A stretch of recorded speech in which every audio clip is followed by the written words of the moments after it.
Alrighty, welcome into episode 21 of the Sports Ramble Podcast. As always, it's Matthew Wagner, Trey Williams, and my friend buddy Mr. Garrett over there.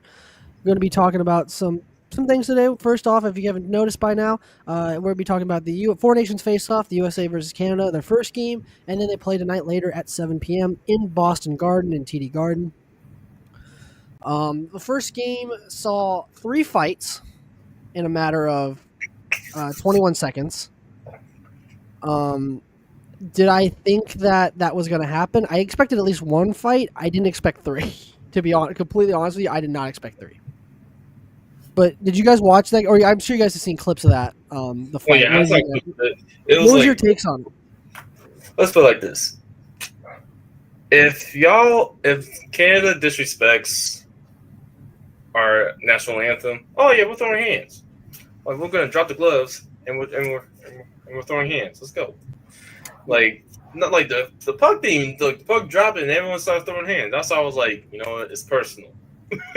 That's why I was like, okay, yeah, that's what we gotta set the tone. That's what they did. They set the tone for the game. That's expected tonight for sure, setting the tone. However, there are a couple of notable injuries. Brady Kachuk, excuse me, might not be playing tonight. If you don't know, obviously you guys don't know who that is. I'm sure maybe Garrett might know, but that's fair. A couple other guys are out as well, but I mean, being the hockey guy here, I know everything there is to know about that. And even after this, we have a playoff game for men's league tonight at 10 p.m. Thank God it's at 10 p.m. because there's the other games at like 8:45. So I'm like, they're not gonna be able to watch the whole game. So I'm like, I'm glad mine's at 10. I'll take it. I'll take a late game. Honestly, I'll take it as long as I get to watch the USA Canada game. Honestly, but Garrett, what was your take on if you watched the clips of the fights? Well, you mentioned like the fights happening. I think that's one of the best. I didn't watch it personally, but growing up, playing like hockey NHL games on video games, that was always the best part. Watching NHL as well. Even I had no idea what they were doing. I just knew that they were allowed to fight, and it was technically legal, more legal than other sports.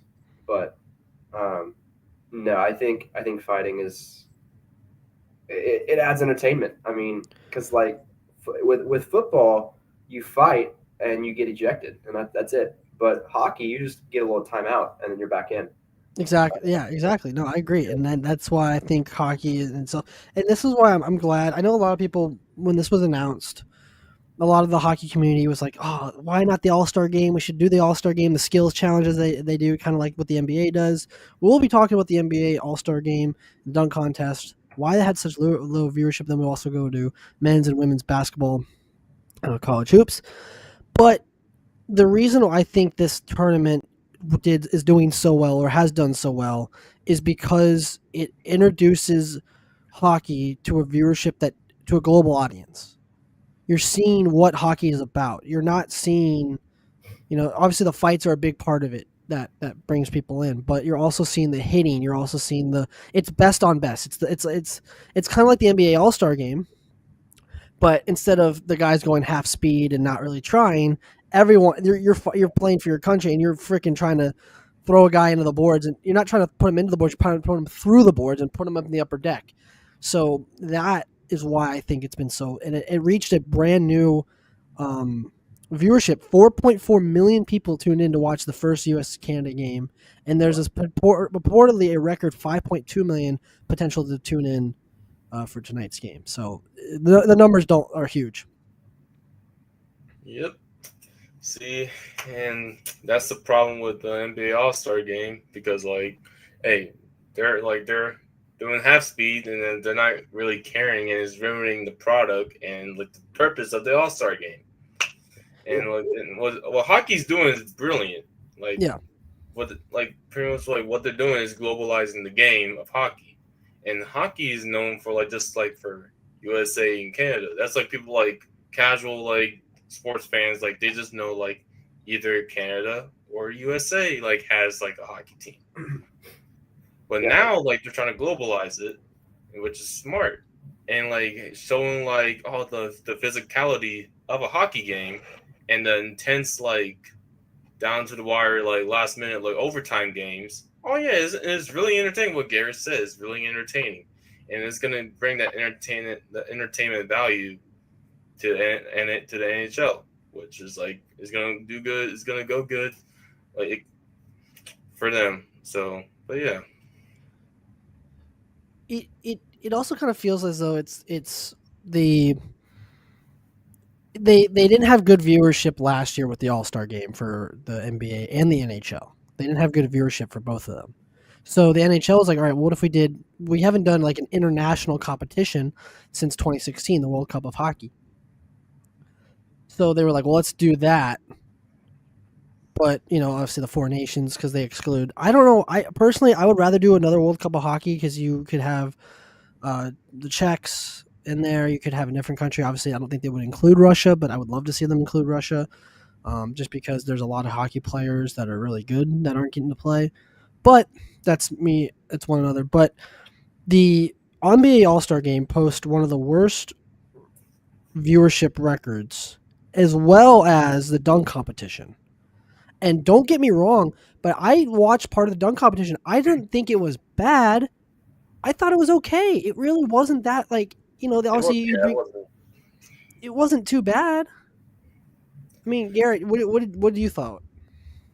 I think a lot of what it is, for me personally at least, is like you mentioned, the NHL. They're passionate about it. Like they're going like to the walls, But NBA, LeBron tweaked his ankle, and he's like, "Nah, I'm done. I'm not going to play," because like he thinks he is so above everything. He's the best player in the world right now, but he's getting paid millions of dollars to play, and when you do this and then sit out, it brings those viewership numbers down. And it's not just him; it's a bunch of like the really good stars that choose not to play, or choose to play half speed and take it as a joke. And so I think to get the numbers back up, especially the dunk competition, include like high profile players. I'm talking like LeBron, KD, not Mac McClung. Mac McClung is amazing. He's a crazy good dunker, but like he's been in the G League. Who's gonna watch him? I mean, like why would you want to? But seeing LeBron go at it, KD, I mean, maybe like Steph, it might be interesting trying to see him try and dunk. I don't know. Just like some of the best players in the world trying to dunk against each other. I think that'd be great. What I saw on Twitter, John Morant tweeted out, might as well just do it.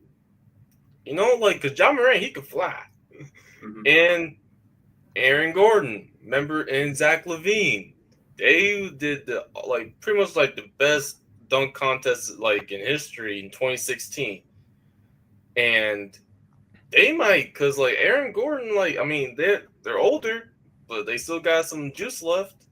Yeah. So here's my thing: to make viewership like really better, like really good for the NBA, get like stars playing, doing the skills, doing like all like the skills challenges.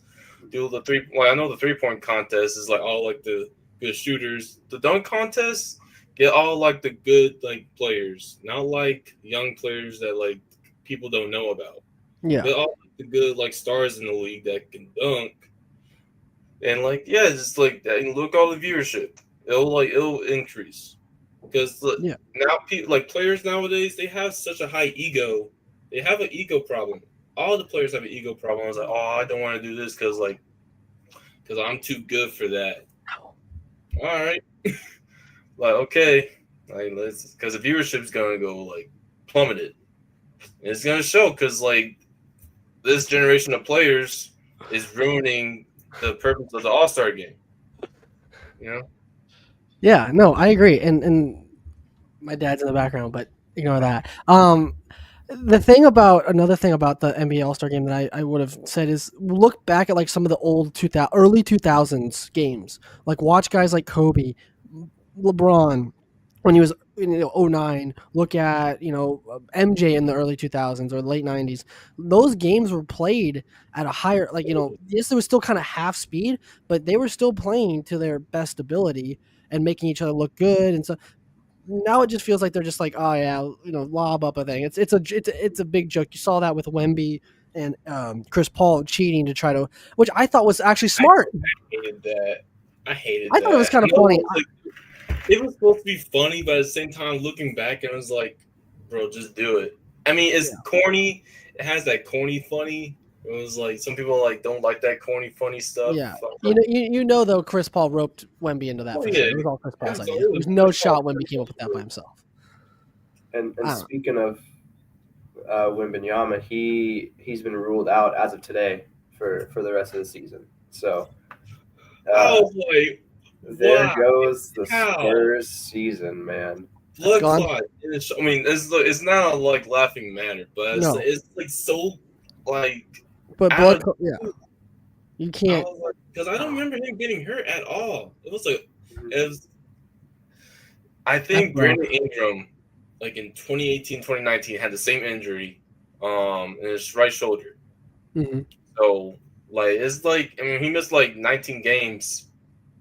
And so, like, I don't want Wembanyama to be like a what if type of player because he's like the next NBA superstar in this league, and like I hope like he does really good in his career. I just don't want him to be like a what if type of player, like just like injuries like catch up to him. Yeah, it's like 7'4".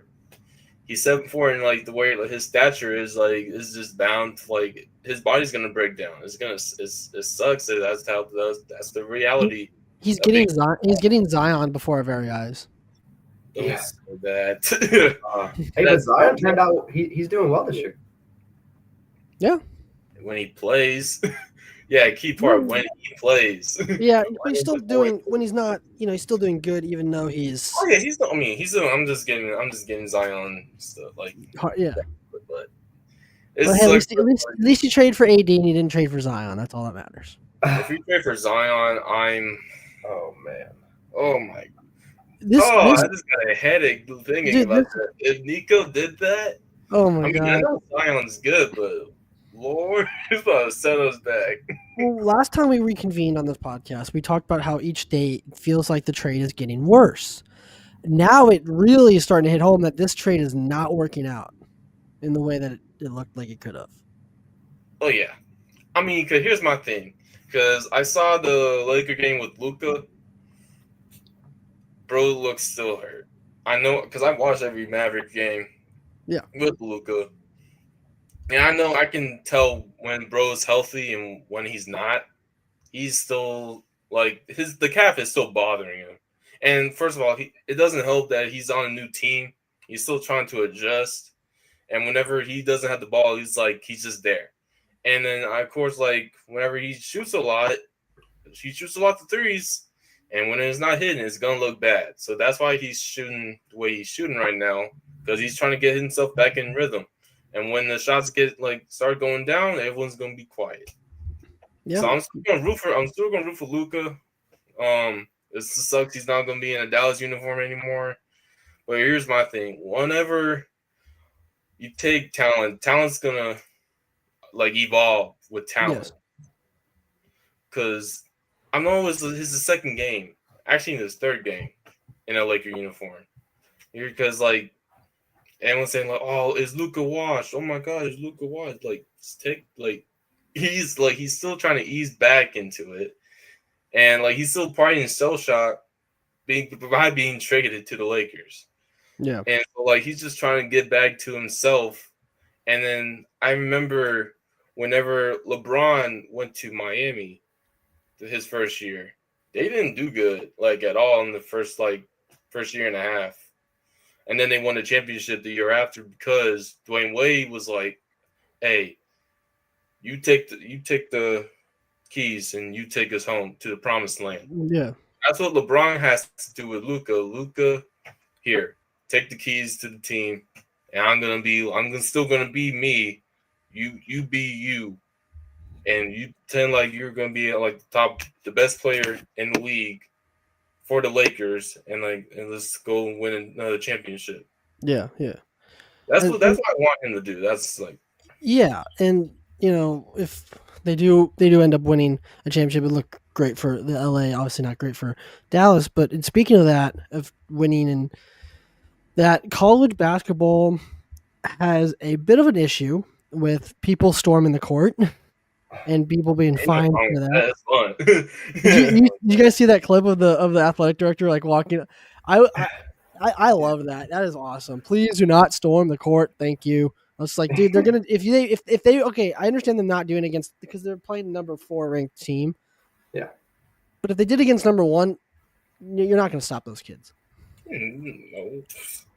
Yeah, I think one of the SEC coaches proposed that if you win the game and then you storm the court, it's you forfeit the game. And he said that would stop it once and for all because you're not going to storm the court and forfeit a game that you just won, beat the number 1 team in the country.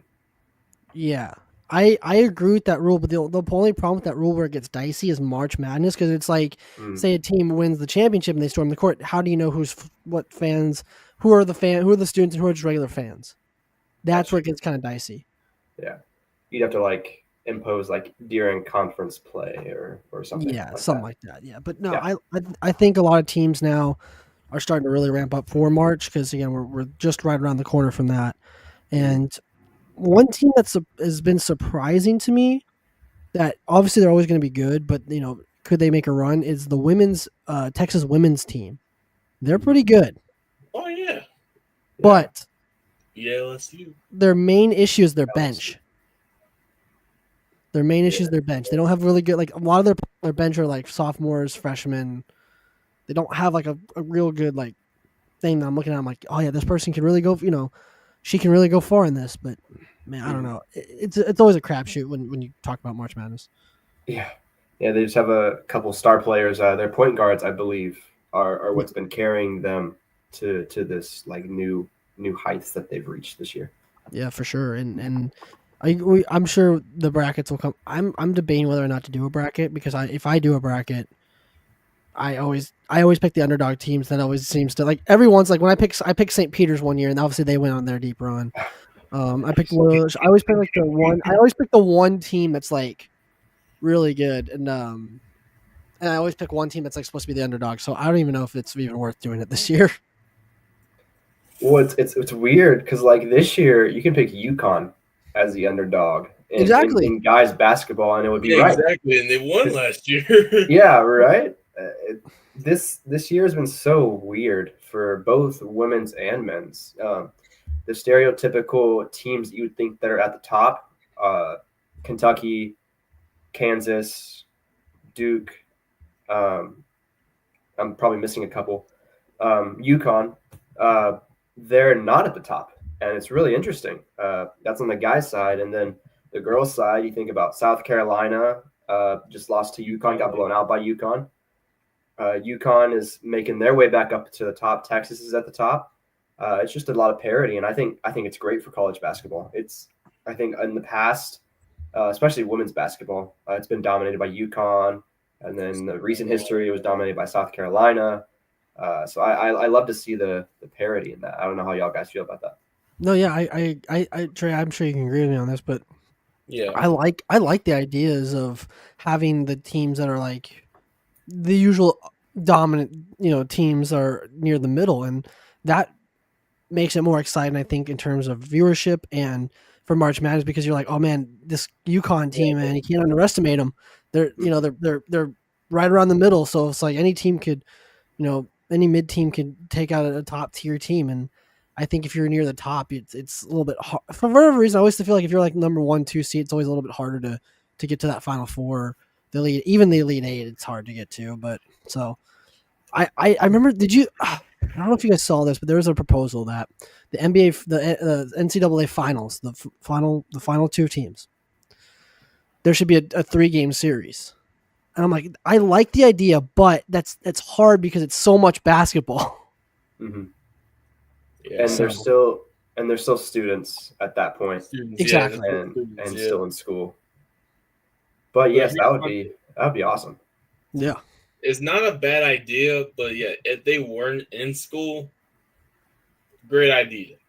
Mm-hmm. It'll help with viewership wise, But at the same time, because like the past couple of national championship games for the men's, no one's been watching it, like at all. Right. It has been like because like there's like nothing to look forward to, or is like I was like, oh, like none of the teams I picked won, like so there's no need to. And I think plus, like here's the like last one I watched was. I want to say the last one I watched was the San Diego State when San Diego State made it to the finals. It's the last game I watched. Okay. because the last I watched some of the last year, so it was a good game, but at the same time, it was like, well, Yeah, it was just on. It wasn't like, oh, I gotta watch this. It was on, It's kind of like background, like the TV's on in the background, kind of yeah. like game. Mm-hmm. Because here's my thing. Like, it's just both the men's and the NBA got to fix their product before, like, whenever it comes to like viewership, like entertainment value, because like it's stinking up. Like, it's really bad right now. Because I did not want to hear Kevin Hart the whole entire time during the All-Star game, and that aggravated me. Because like you saw like Shea SGA. He's at the free throw line, and bro's telling Kevin Hart, like, "Hey man, like, shut up, please, like, go do your thing." Yeah, I'm just trying to shoot. I'm just trying to play the game because they stopped the game, the All-Star game, to do presentation for TNT and all the guys like Shaq, Ernie Johnson, Kenny Smith, and Charles. That was really so unnecessary.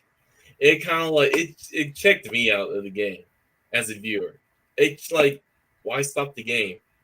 And like even the players were like, we should change the format. I don't know why we did. I don't know. I kind of like the format, but at the same time, like just go back to two teams, East versus West. Please give some effort, and don't like change like the entertainment value. And like, because Mr. Beast. Oh man. Like I don't want to turn on my TV and like go on like and see Mr. Beast. Like, bro, like I don't want to see him. Go on YouTube or something. Like, go like do something else. Because like, and what's crazy, I saw an NBA executive said, "Oh, like Mr. Beast might be valuable to the NBA viewership." No, he ain't.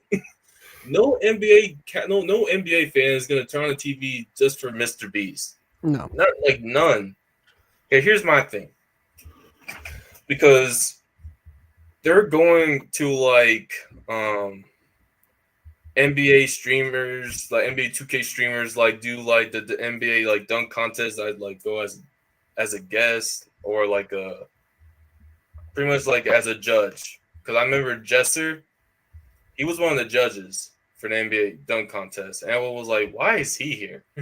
Yeah. Even though he was an NBA 2K content creator, but at the same time, like I do agree, we should bring some legends out or like some current players to do the like NBA, be like NBA like dunk contest judges.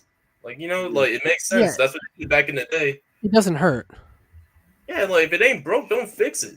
And guess what? It wasn't broke, but they did some tweaks. But they smashed the crap out of it with a hammer.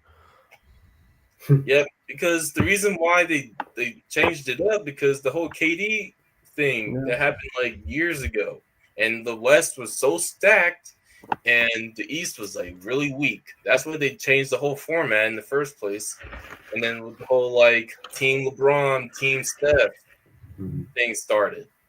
Did you see Trey? Did you see the thing where KD was telling fans to switch over to hockey if they don't want to watch the NBA?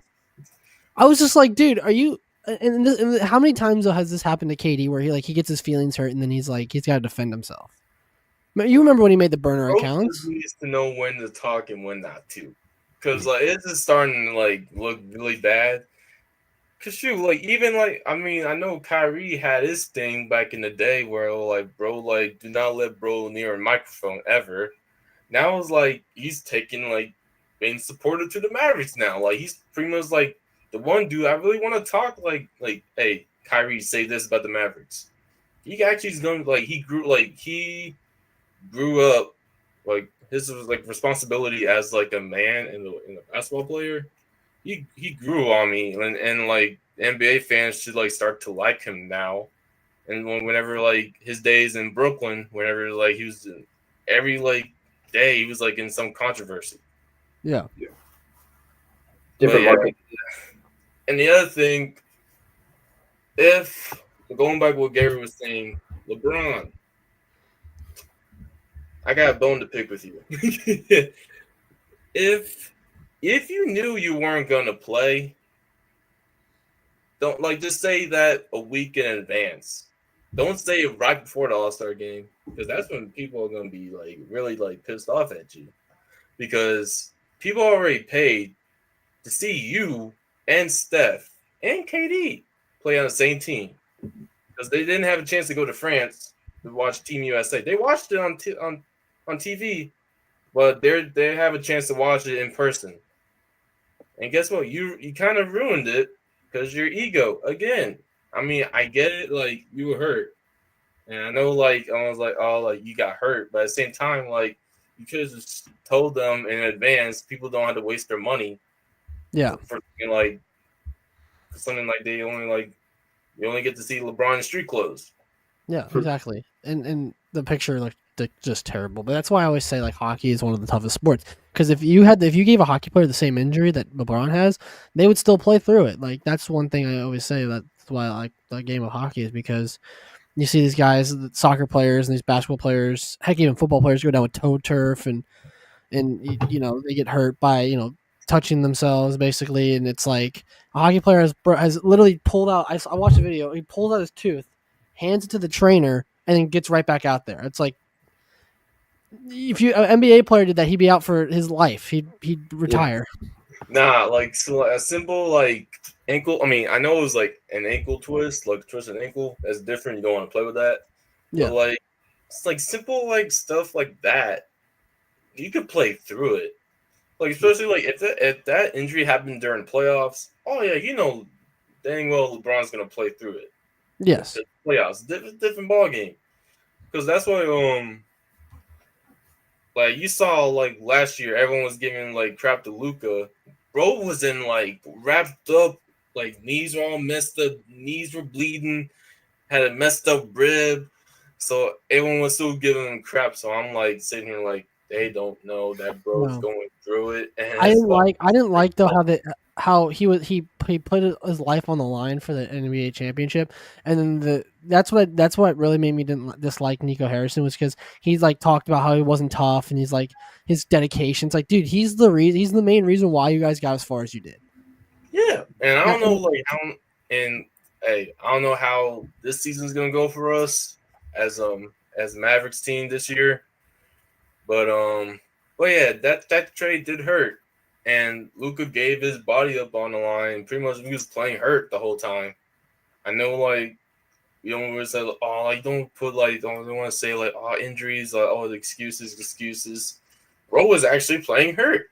He had a cracked rib, a messed up knee. Both of his knees were messed up.